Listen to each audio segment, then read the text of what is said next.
One of my favorite things to do when studying the history of Russian music is checking out the stylistic makeovers that Soviet artists got in the 90s to help stay afloat in the new competitive capitalist market. Sometimes this meant slightly tweaking the music and production, while at other times this meant changing literally everything about the artist and his art. For example, Andrei Mashnin. Most of us know him for the manic rapcore and alternative metal stuff like the Bomba album. But did you know that he started out in the bard rock circles?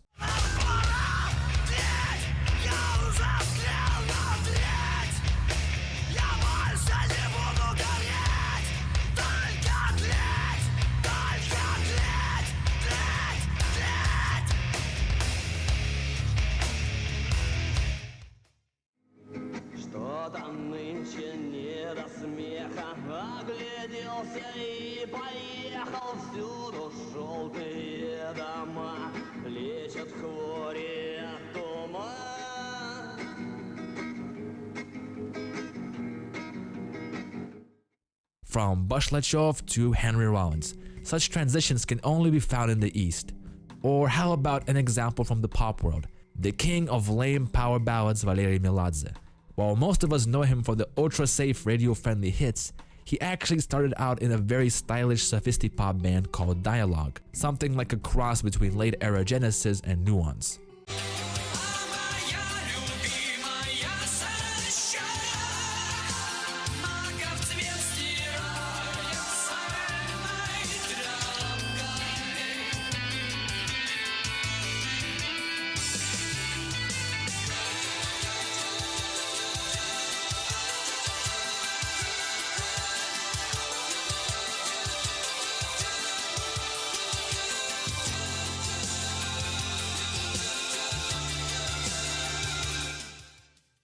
There's a ton of such examples in Russian and Eastern European music. I can make a whole series about it. But today, I want to tackle the most extreme stylistic makeover that I know of. If you were watching Russian MTV back in the early 2000s, you might remember these two little bangers right here.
These songs were done by a band called Groundbeat, one of the more forgotten representatives of the Y2K alt-girl trend that was happening in Russia at the time. The alt-girl pop rock wave is a phenomenon that needs a video of its own, started by the likes of Guana Apes and Garbage in the West, and to an extent by Masha and Medvedev if we're counting Russian bands. This trend would be picked up by countless pop producers in the early 2000s. The examples that probably come to mind first is Max Faddeev's Total and Shapovalov's Tattoo. Only the first album counts though. Groundbeat was a bit more of an authentic band. They formed out of the 90s Moscow scene, featuring members of the art pop band Megapolis,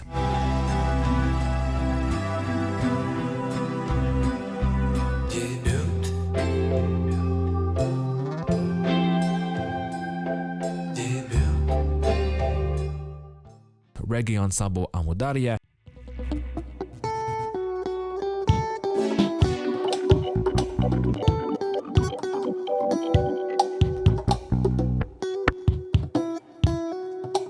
and the frat punk legends Naive.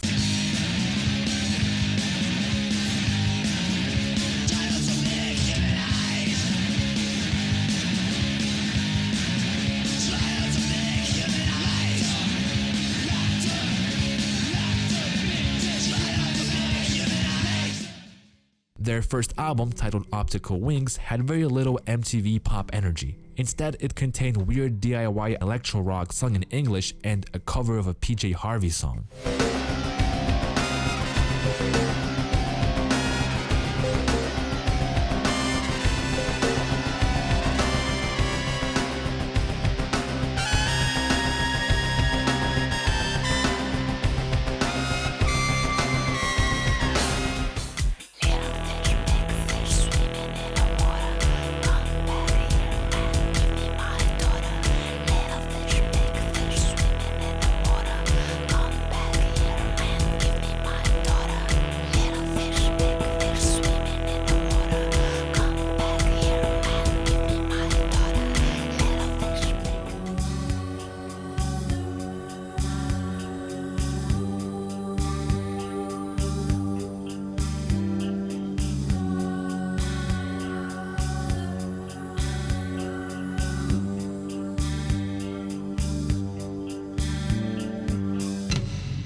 This music was way closer to something like Thivox than Guana Apes or, God forbid, Total. But everything would change with the release of their second album, Черная вода. No more goofy attempts at ABM. Instead, we got some high-quality Y2K pop rock with a bigger emphasis on memorable hooks and more radio-friendly songwriting.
So how did the band go from this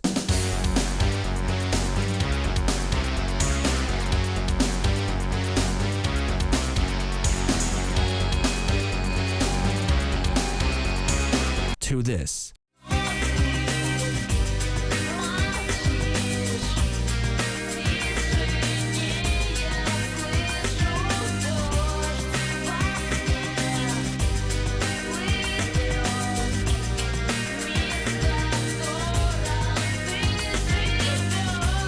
Well, the answer is simple. The band got a real professional to help them out. That certain someone was none other than Anton Garcia. Pop viewers may have no clue who that is, but when I saw the credits section of the second Groundbeat album, I think I legit lost a breath for a second. No way, that Garcia? This can't be true. I quickly started typing at Google to check if this information was correct or not. No, it can't be. This is probably some guy with the same name as him.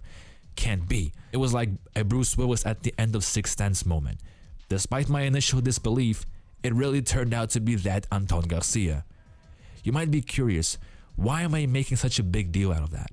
Well, because I know Anton Garcia for a completely different kind of music.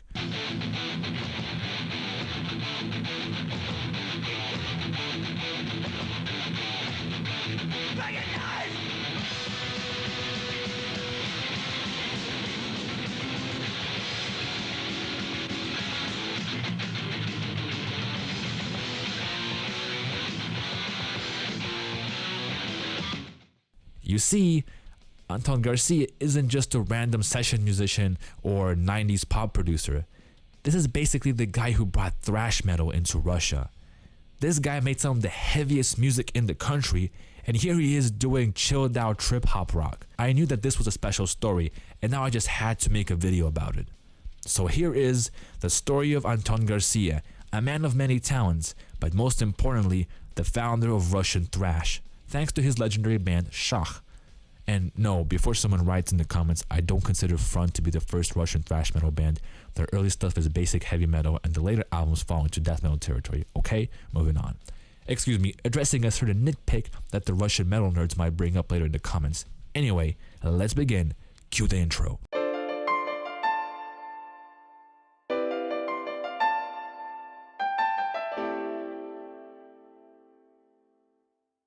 I am not going to bore you with the basic details about Anton Garcia's life, like when he was born and the childhood and everything like that. I'm gonna jump straight into the story of Shah, the band that Anton Garcia became well known for, at least in the metal circles. Anyways, let's start talking about Shah. Shah started playing music all the way back in the early 80s, but the official year of formation is 1985. That was the year when Shakh changed their sound from progressive rock to something heavier. The decision to play fast, heavy music came right away. The band's first song was called Must Dawn Must Die, and it was meaner and faster than anything else around in Moscow at the time.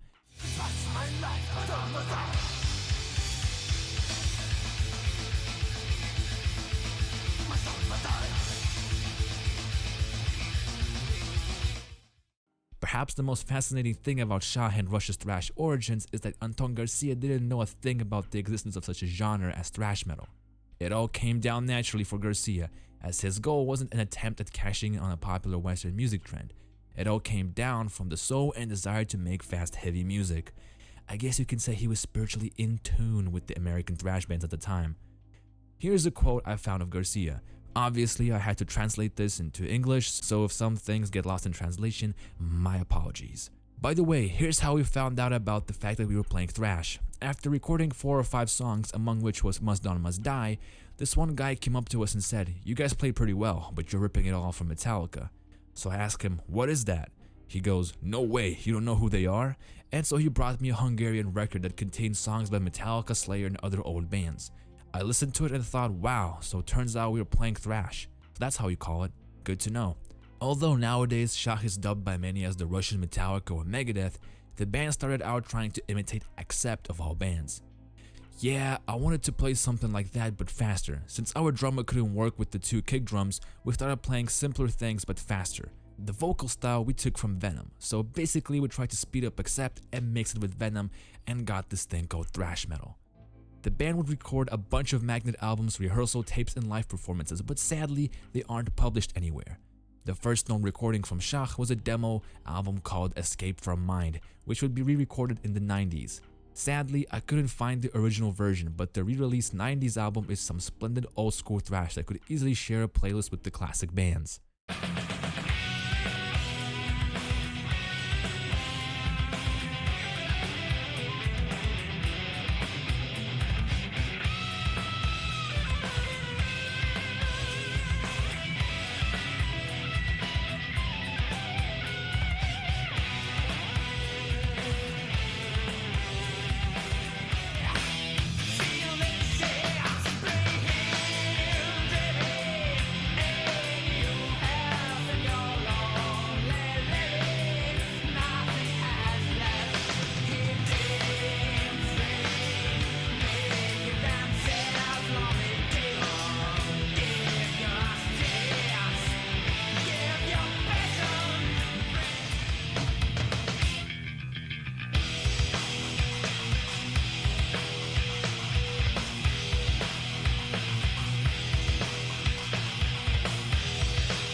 Soon, Shah would be noticed by the local metal community, and they started playing shows and touring with other big Russian metal bands.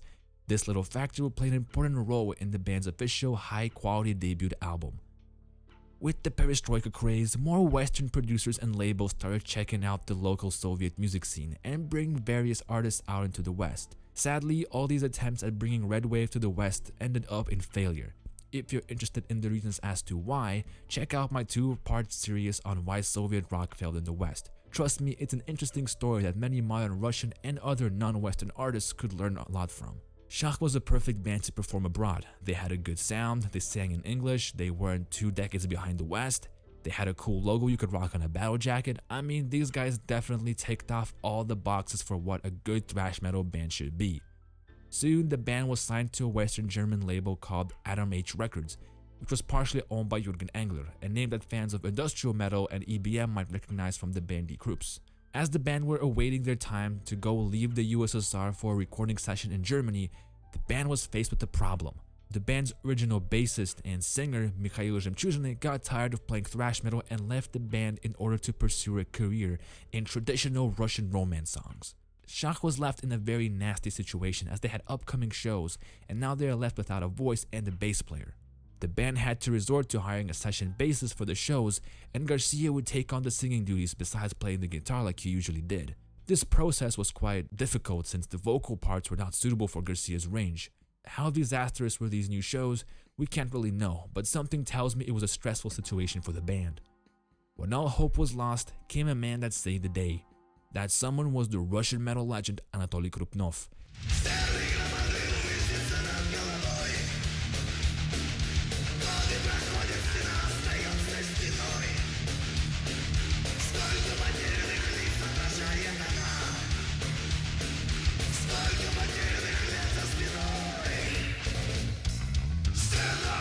Anyone familiar with Russian metal should know who this is, but for the non-Russian viewers, Krupnov was the singer and bass player in the popular metal band Черный Обелиск. We will talk about them in some other video someday, hopefully. To understand the levels of importance Krupnov has for the Russian scene, he is probably one of the most beloved and legendary figures in Russian metal and rock music of all time. Think Cliff Burton or Lemmy Level's iconic. The popularity and love for Krupnov would come much later though. Back in the late 80s, the attitude and position of Krupnov in the Russian metal scene was a bit different, so to say. During Shakh's tour with Черный Обелиск in Moldova, Anatoly Krupnov's relation with his band members had deteriorated to such a point that he left the band mid-tour. Shakh didn't waste a second and offered Krupnov a position in their band. As it's usually the case in life, upon solving one problem, dozen new ones show up, preventing you from continuing your life journey in peace. With only a month left before the long-awaited flight to Germany, Garcia was horrified upon seeing Krupnov come in with a casted hand.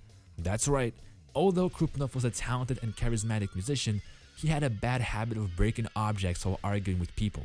During an argument at home with his wife or something, Anatoly Krupnov would end up punching a hole through a wall whilst in a fit of rage. Although punching a wall is certainly a much better way of letting out your rockstar frustrations than what Axl Rose or John Lennon did to their girlfriends, it still creates problems, but of different kinds, so to say. You see, Krupnov punched the wall so hard, he ended up breaking his hand. Shakh was shocked and concerned about the future of their debut album. I mean, first, they didn't have a bass player. Now they have one, but he's injured and unable to play. Shakh's debut album was in jeopardy, but without having any extra time to work on the issue, they packed their things and moved to Germany. With no ready replacement, Krupnov would go along with Shakh, even with a broken hand. Time in Germany went surprisingly smooth. Shakh had nailed down all their songs in advance. Everyone was ready to come in and record their parts. The production role was given to Valery Gaina, who is best known for playing in the popular Soviet speed metal band Cruise.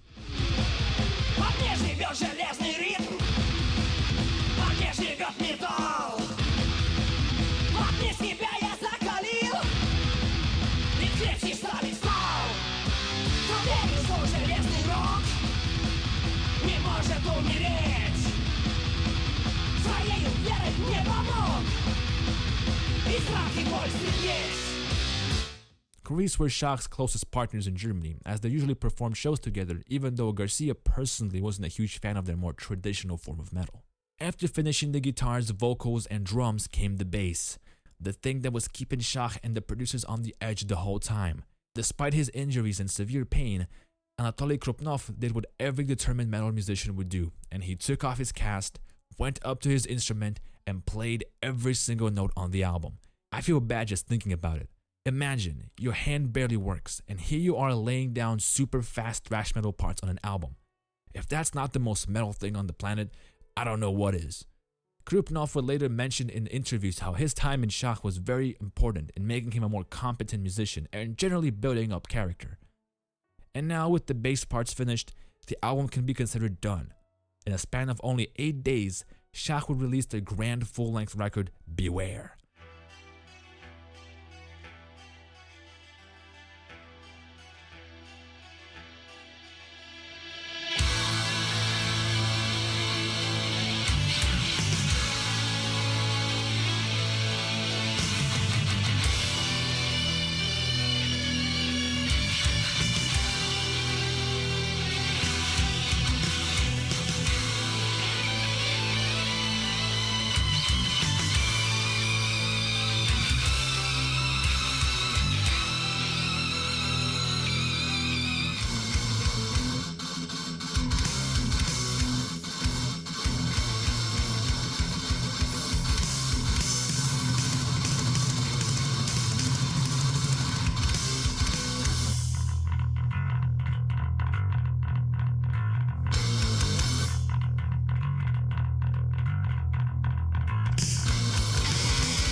Although Shakh was a Russian band, the album would only be released in Germany and Japan. Russians would only be able to buy it in the early 90s after it was re-released on the S&C label. The reception to the album in Germany was quite positive. Magazines such as Metal Hammer gave it good reviews, the band was doing the classic metal poster photo shoots, and Krupnov's hand had finally healed, which meant that they are ready to rock on stage. Everything looked great for Shakh, but their career in the West was put on hold after Garcia and his band got exposed. For what, you might ask? Did they rip off someone's riffs? I mean, some of their stuff does sound very similar to Metallica and Megadeth. Did Krupnov break something again? These could be normal reasons, but nope, when it comes to Russian bands, the reason for cancellation are a bit different. I am going to use a quote from Garcia to help explain the situation. I was traveling from town to town with the promo tour. I think we stopped at around 30 towns in Germany. In one of the interviews, it was the Metal Hammer one, there was a question, Anton, why don't you stay in Germany? You need to understand that staying in the West at the time was like flying to space, so I answered, you know, I feel alright at home. And so they thought that I was a commie. You get me? That's basically the whole story. Metal Hammer gave us a good review, but they added a comment about how I was a communist and dearly loved the Soviet Union. After that article, our shows were cancelled one after another. As a result, we returned to the Soviet Union where we would be signed by Stas Namen. For those people who like to believe that cancel culture and things of that sort are a modern day phenomenon, Shakh is a great example of how journalist slander affected the lives of struggling artists all the way back in the 80s. Labeled as communists and Soviet sympathizers, Shakh was not given venues to perform, and no label would want to pick up a band that could possibly promote the Soviet Union. Despite the strong music and good reviews, the stigma behind the controversy was too much to handle, and Shakh returned. Upon returning, Krupnov would dip out of the project and return to his original band Черный Обелиск. Anton Garcia, perhaps burned out by the German experience or maybe just tired of playing the same style of music every day, decided to form a new supergroup called Anton Garcia Grand Orchestra. The music was like a mix of playful glam metal with bits of prog and classic heavy metal sprinkled in. The lineup for the band was quite impressive also, featuring members of Nuance, Autograph, Brigada S, and Anatoly Krupnov on the bass row.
After taking some time off, Shakh would return with an even heavier album called Terror Collection 91.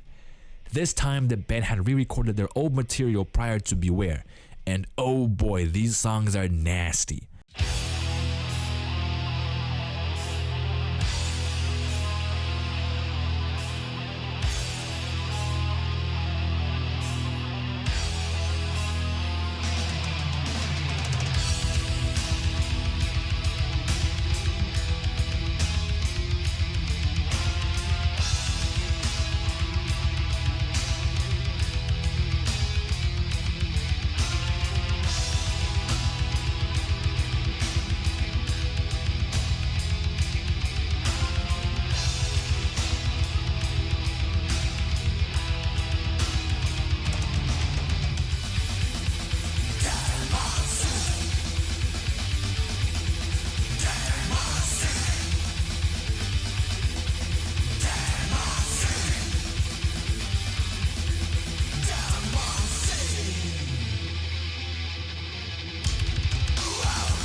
Terror Collection 91 was a set of hard-hitting aggressive riffs that perfectly reflect the inner feelings of the band.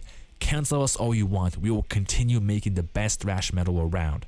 Terror Collection 91 was well received by the Russian masses, and soon Shah would be picked up alongside bands such as Master to tour with the Brazilian superstar Sepultura for the Monsters of Rock tour in '92. Besides touring with Sepultura, Shah would take an active role in the Железный Marш performance that was organized by Pauk from Corrozia Metalla, and also re-record Escape from the Mind, which we already mentioned in this video. As the band moved further into the 1990s, Anton Garcia's musical preferences started changing. Megadeth and Metallica turned to predictable radio rock, Slayer became one-trick ponies, and traditional thrash metal was old news. Garcia knew it.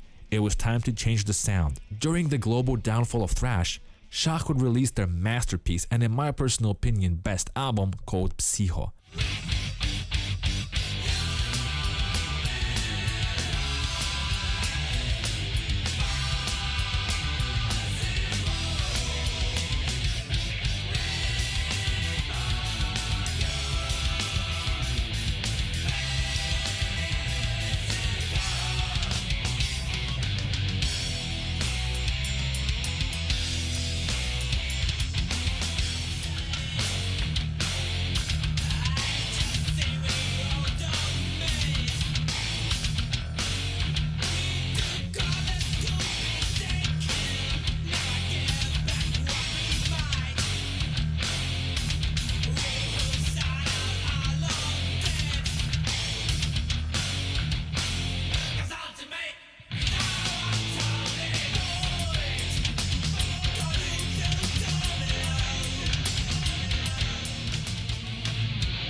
Garcia's songwriting got more complex, the riffs and rhythm section became proggier. This was not your average straightforward thrash record. Far from it. Shah had successfully morphed into a progressive thrash metal band with influences from the growing in popularity groove metal and alternative metal genres. Garcia's preferences for Western music had changed in favor of bands such as Corrosion of Conformity and Soundgarden, for example. And while Shakh never tried to imitate these bands, I think their free spirit and approach to music could be felt a little bit on Psycho. There's also a ton of proggy and artsy bits in this music, and I think that this could be explained by Garcia's love for prog since his childhood days. You see, Garcia grew up on 70s prog, bands such as Rush, King Crimson, Jethro Tull, and his two personal favorites, Yes and Genesis, probably made it much easier to write such complex music. Although Psycho turned out to be an amazing album, such music was not really what the labels wanted or what the masses enjoyed in the 90s. What can I say? Thrash metal was old news even in Russia. No labels wanted to promote the band any further, and the crowds got smaller and smaller. As Garcia would later recall in an interview, the band went from performing to the crowds of thousands to a couple hundreds. Shakh realized that their time is up and decided that it's for the better they put an end to their thrash metal career. Shakh would officially call it quits in 1995. They still had one unfinished album in the making. And here is where our story starts taking a different turn for Garcia. Following the disbandment of Shakh, Anton Garcia would start trying his luck out in different genres. First, there was the band Descent, which was basically a joke. It was like a parody of EBM and industrial metal bands at the time. Garcia made the album in a span of a couple of days and basically just wanted to prove to his friend how easy it is to make such music. She got love.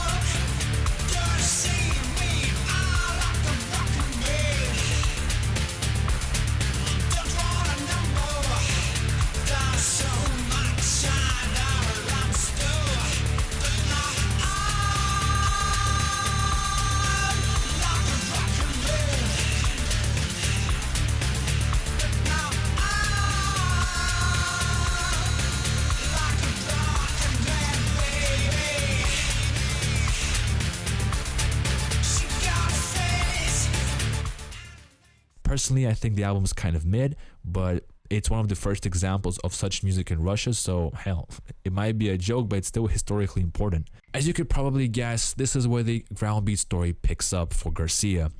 And here's another interesting fact about it. Basically, ground beat was another challenge for Garcia. You see, Descent was him trying to prove how easy it is to make industrial flavored music, but ground beat was him trying to basically try out his luck in the pop songwriting world to see if he's able to make a hit.